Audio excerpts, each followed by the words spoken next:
most of the times I don't get any laughs, but I'm willing to grow. They get uncomfortable mixing the two, and it shouldn't be like that. It's an expression, and some people really want laughs, and some people really want to perform in the comedy arena, such as myself, because they know that there's hope. There's hope. There's hope to keep reinventing the comedy wheel. I just recently completed a Shanksgiving special. It required the whole Shankman family, about 14 Shankmans from all over the country and the world, some from Mexico, joined me and my immediate family, sister and father and mother, on stage, and we had Thanksgiving dinner at the El Cid Theater in Los Angeles. We ate a vegetarian spread. We don't eat meat in the family, vegetarians. And things just started happening. If you try to mix yourself into, say, the big club circuit comedian world, you might fall flat because you still have a foot in the door of the underground scene, and you can't have one foot in an underground scene and one foot in the mainstream. Both of your feet will fall off. So you got to make a choice. If you're gonna be a sellout and do the mainstream, let the underground comics call you a sellout, because there's only 40 of them anyways. They fell in love. They started making out at the table. Just built conflict. The producer of the show booked 6 acts to perform for us at the table while we eat our vegetarian spread Thanksgiving dinner, Shanksgiving dinner. Don't great musicians do a lot of covers, and people are on their feet cheering and throwing things in the air? And whereas if I happen to throw water in a guy's face, they automatically say water's copywritten. Kind of like Andy Kaufman, the man on the moon. He got out of hand while the other acts were going on, because he came in during the middle of another act performing their stand-up routine, and of course the acts couldn't break. In other words, they had to do their same 6 minutes acts they do their whole life on a Shanksgiving special, because they couldn't play to the family, which really was really weird and upsetting in a weird way, because they should have been able to adapt to the space and the time that they're playing at, and they didn't. And eventually the Hasidic family member got kicked out of El Cid for good, banned, because he threw food at the producer in the face, and he got kicked, and they got into an argument. So it's kind of like a Martin Scorsese type of image. And then you can see, like in Goodfellas or something, when they beat up a car or something, you have that image of the guys beating something with the nice Frank Sinatra in the background. Whereas I play Hank Williams Jr. while I was beating an Elvis mannequin because he was a guest on my show and he wouldn't speak, and I was very upset. That was one of the legendary shows I have done in Los Angeles, California. I'm not that good, and I don't plan on ever being that good. I just plan on doing it. Therefore, the reactions of not being that good or never planning on being that good are gonna work in your favor. Some family members got out of hand and would speak when we were eating at weird times. We had what we're thankful for, and some people weren't thankful for anything in the family, which really hurt me because I'm a thankful man.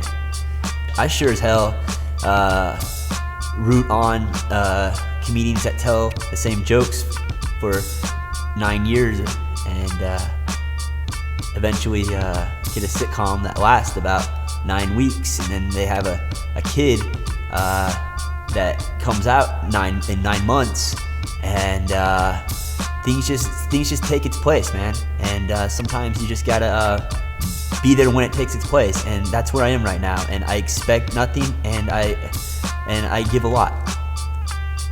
It almost makes you think, why are you doing comedy? Why am I doing comedy? All I do is think about it. Like, how could I get past this show how could I do it? How could I beat those two ladies in the back and know that they're not there and they're in their underwear? How could I do that? What am I going to do tonight that can mentally block them out for me just to have a good set and to me walk away happy? Because most of the time when I perform, you're dealing with the 40 people that just like really don't get it, and they think they get it, but they don't, and it's just a matter of time. We start and we end playing to these amateurs. The amateurs that are your contemporary comedians in my case, that just see you over and over again, and it's like, man, you could do something that's amazing, but you will never know, man, because you're playing to the amateurs.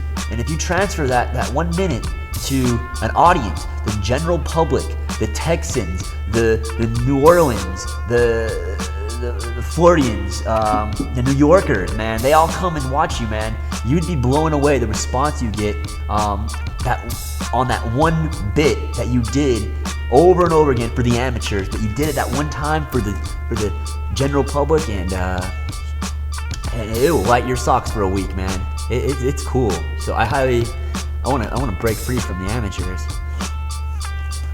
You know, my dad, he always wanted to be a actor and a voiceover. He's very talented, 1,000 layers in his voice, really good. But he cuts leads for his boss at a roofing company. And, hey, I got you a lead today.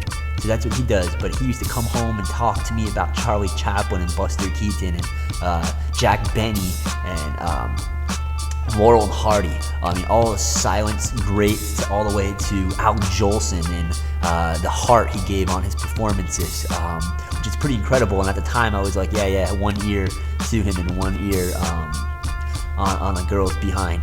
So I never really got a clear head on what he was saying.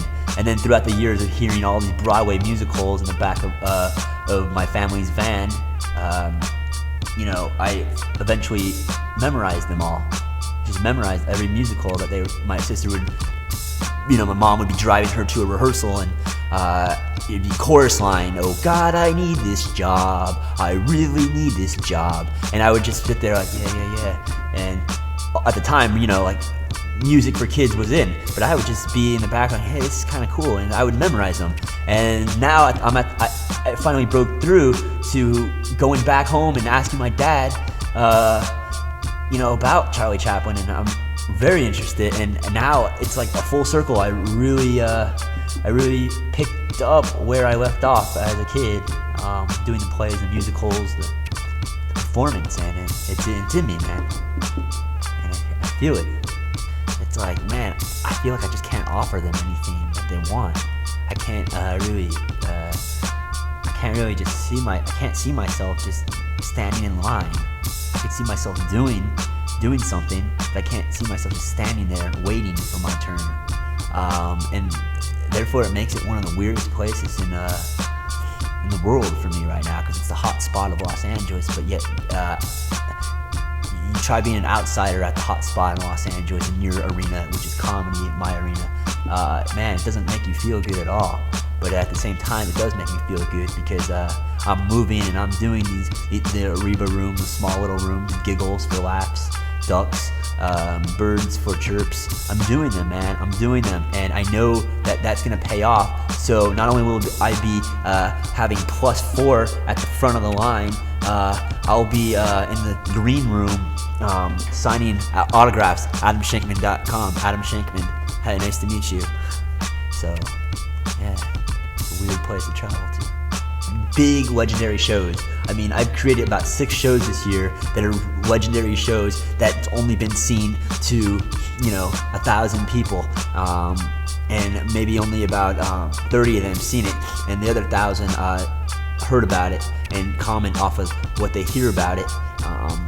So I want to do huge shows and